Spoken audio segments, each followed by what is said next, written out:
Golf clap? Golf clap.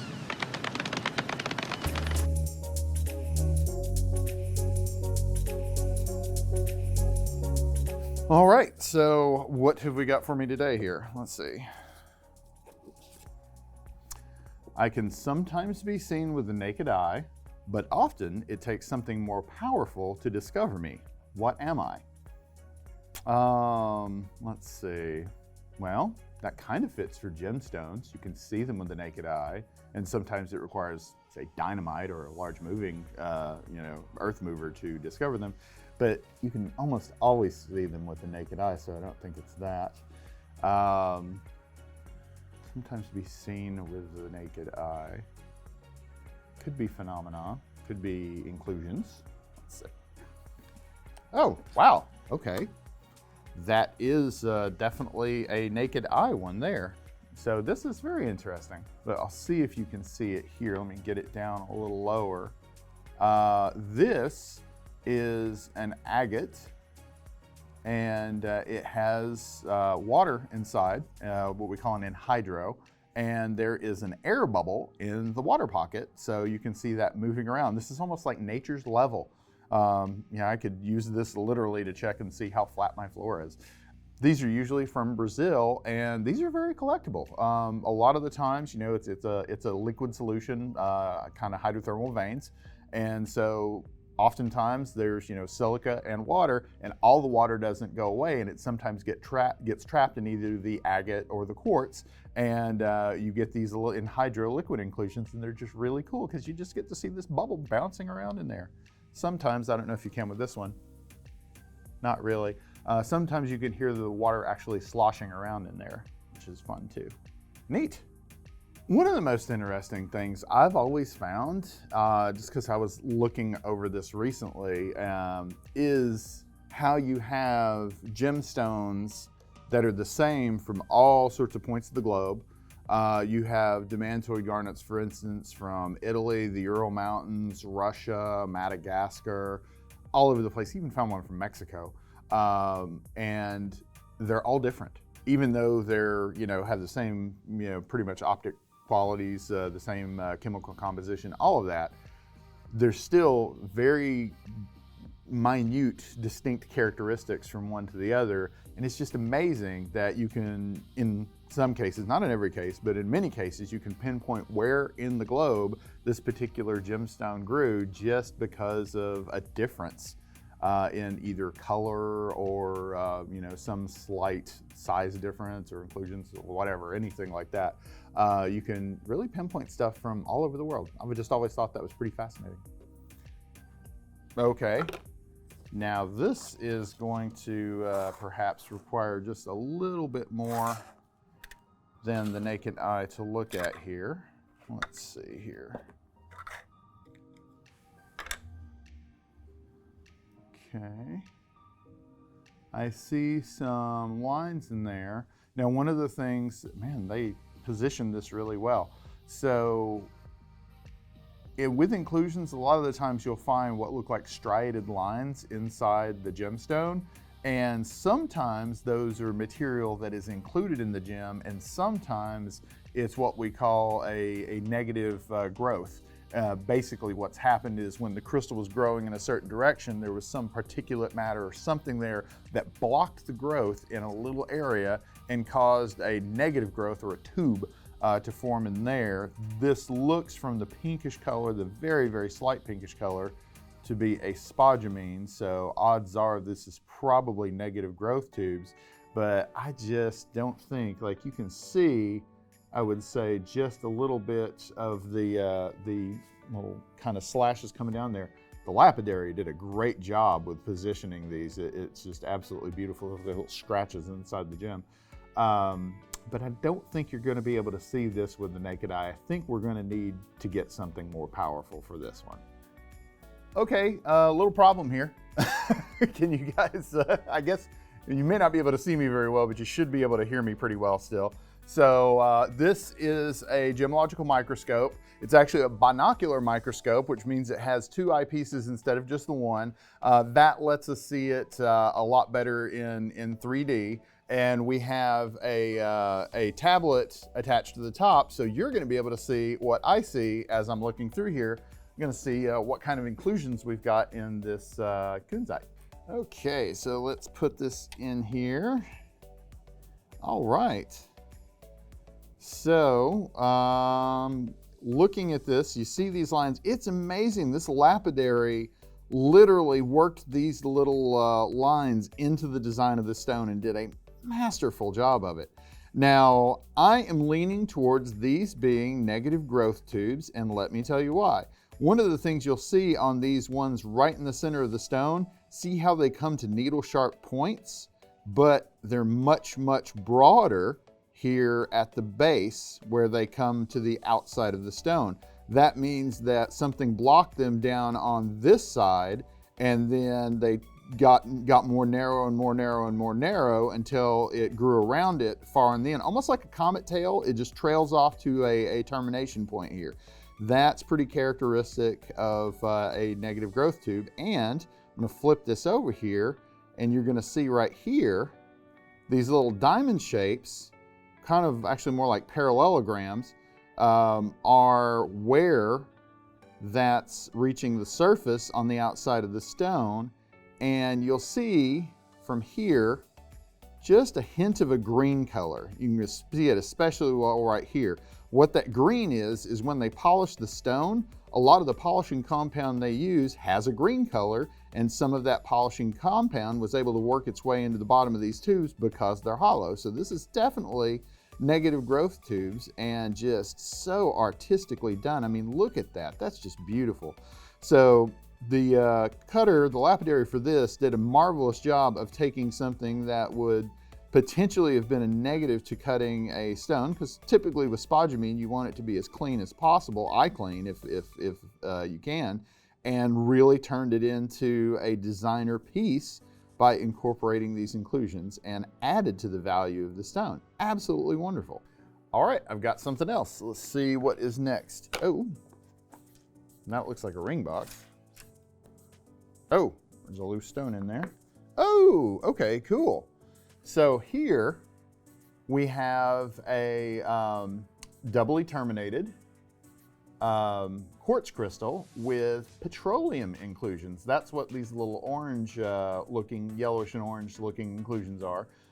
It's natural oil, petroleum, and oftentimes you'll have bubbles with those. They can be very fluorescent, and bubbles are just really fun, like we saw in that big one, but these are going to be even more well defined. Let's get a look and see what they look like under the microscope. Oh yeah. So here we've got some nice bubbles. There's a really nice one here. And one of the things you kind of call these is two-phase inclusions. We might even have some like this little guy here, not the larger one here, but the smaller one here. If you can see it, there is a little tiny bit of a black material, which is likely a carbon inclusion. Anthraxolite is often what that is, or anthracite. And it's basically like a natural tar, occurs with petroleum. This would make it a three-phase inclusion because you have a solid, you have a liquid, and you have a gas. That's just really fun. Not really getting a lot of motion on those. Sometimes you can, yeah, this one you can. So this one you see that little bubble right here is at the point, and then if I turn it the other direction, the bubble actually moves to the more rounded end. So we're getting actually some movement on these teeny tiny little bubbles. Yeah, this is another situation where it's these, you know, doubly terminated quartzes are really nice, but it's just these cool little bubbles inside that really add to the value of this piece. Always fun to have these. All right, let's see what else we got here. Oh yeah, hey, spoon. What in the world can that be? This is amber, and this that I have focused here in the middle is what we call a sun spangle. And this isn't typically natural to these ambers. What has happened here is we had bubbles, and this was basically deep fried to make the bubble explode and cause this little sun spangle. Now, again, these are all inclusions that are adding to the value of the gem or the mineral that they're in.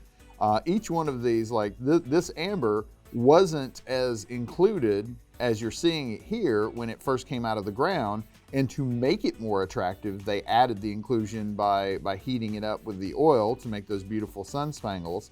The other two that we looked at were naturally occurring, and while the Kunzite could have had the inclusions cut out, you would have had a much smaller stone. It added to the design and made it more valuable for having that design in it. And then the petroleum and quartz, those are the ones that they look for because those are the valuable ones of those doubly terminated. They're significantly more valuable for having those petroleum inclusions in them. And this is really fun. You've got basically miniature spangles in the spangles. I don't know if I've ever really seen that before. Spangles and spangles and spangles. All right, bigger box. I hope this will fit underneath the microscope. I think so. Cool. Got some neat little, I don't know if you can see it there. We've got some rutile there on one side, little super hair fine pieces of rutile. Actually makes what looks like an X right on the outer edge.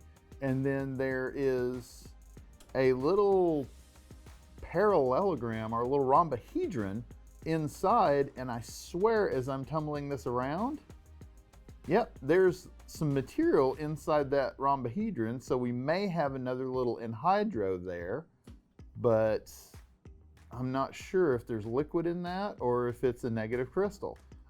Instead of just being a negative tube, sometimes you either get a crystal that formed inside or the crystal was present when the quartz formed and it dissolved when it formed or somewhat after it was coated and either left a enhydro where you have a liquid inside the cavity, or sometimes it can be a complete negative crystal where there's nothing inside it, but I see something moving in there, so let's get a closer look. Yeah, here are those, when I say hair fine, I mean hair fine on these little rutile. So here's that little X that I was talking about. Man, if they had cut it any smaller, they made this thing just the right size to bring that right out to the surface, but that's so aesthetic. Look at that. All that little sparkle, and it's hard to see it in the microscope as well, but it actually kind of glistens and gleams in the light when you're looking at it in your hand.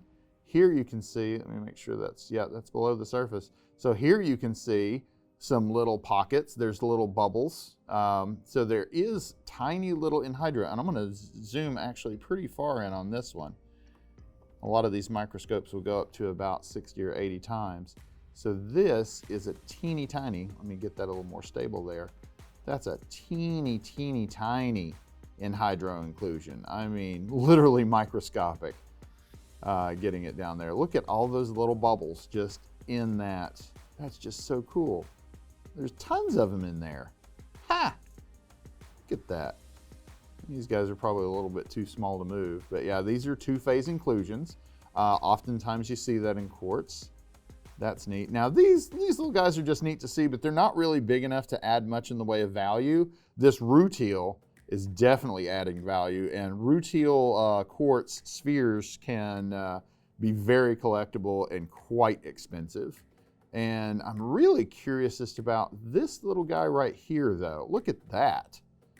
So there's a little tiny bit of red on the surface of it that makes me think that there was probably iron there at some point. Look at that. And there's something in the bottom of it, but let's see what happens when we turn it here. That just tumbled, but it didn't tumble slowly. It actually kind of jumped all at once. Let's see if I can get it to do it again. Get it good in focus here. Yeah, see that? That little kind of jerking motion as the shadow goes. Boom. So this appears to be a negative crystal, and there is some particulate matter inside it that tumbles around. You can see this with your naked eye as it turns around. Yeah, so that's pretty cool. So yeah, see, we got all this matter in the bottom there, and then let's see if we can get it a pretty good rotation. Yeah, look at it tumble. Look at it tumble there.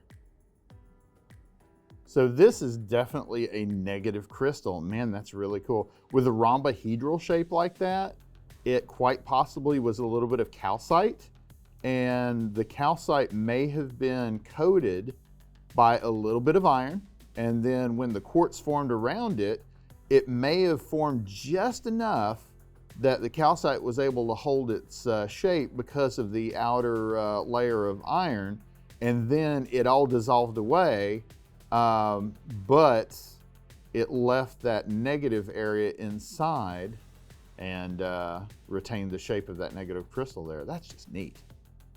This is big box. There's no way that this is gonna fit under the microscope, guys.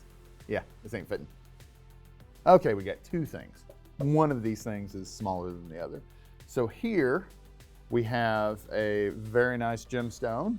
Looks like it's got a crystal going through the bottom of it. And this one, oh yeah, that's a big one. Nice green in quartz. So this, let me get this over here. This is Epidote in quartz. And this is another very collectible thing that you can find out there is gemstone crystals completely encased inside of quartz. And you can see the prismatic crystal, so it's got just that nice angular form to it, comes to a perfect termination on the top, just right inside of that, that quartz there. And these, when I'm talking about, you know, kind of tiers and things like that, these can be even more than the rutiles as far as like acquiring one. You can spend thousands of dollars on pieces like this. So, but while a crystal quartz sphere is a nice piece to have, these inclusions, again, keeping with what I've seen everything doing here today, that crystal makes this way more valuable. I'm gonna set this little guy over here and then see what's inside here. I'm guessing since these two were in the same box, they're related. So it looks like we're looking at a faceted quartz here. And with that little color in here, it looks like we've got a Epidote inside. So again, a lot of the times quartz is a gemstone that it's super easy to find quartz that is just perfectly clean, nothing inside, but sometimes you can find something where you're gonna add the value. So let's see what we've done here. Okay, this is outstanding. I really wonder if, I don't know if the same lapidary cut these, but whoever these lapidaries were, man, they knew what they were doing. So what we have here is an Epidote crystal in quartz, just like the other ones. You can see that little bit of green color right there. And it's just perfectly, absolutely perfectly centered, boom, right down the middle of this gem that he cut. And so one of the things that you get in gemstones, it's a big deal with diamonds, is what we call reflectors. The pavilion sometimes acts like a mirror, and the pavilion is this whole bottom part of the gemstone here. And the pavilion's job is to reflect light coming in the top of the gemstone, down through the bottom of the gemstone, and back out to us to see it out of the top of the gem. So it's a bad thing with diamonds sometimes if you have a black inclusion that is reflecting all around there. You may have one little spot of black, but it looks like 20 spots of black because it's bouncing all around the pavilion. Well, this lapidary actually took that basically optical property and used it to his advantage, perfectly centered this Epidote crystal, and has what looks like a radiating star going all through this gemstone, just from one single solitary well-positioned inclusion. That is amazing. Oh, this is just gorgeous. Guys, okay, so this was like this is probably about the most fun I've had doing these episodes. I love looking through the microscope, and man, these were all just spectacular pieces to look through. One of the things you're usually looking through when you look through a microscope is you're looking for identification features. You're looking for specific inclusions that will help you get a clue as to the identity of the stone. But these inclusions are there for just the pure joy and aesthetics of putting them there. Some of them do help identify, like the Epidote in quartz. You do find that a lot of the time, so that's a good clue to the identity of the surrounding gemstone. But all of these, it doesn't so much matter what the inclusion is in these as just how well it was positioned and just the look and the beauty that it adds to the stone itself.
these, we're just here for the pure aesthetic beauty.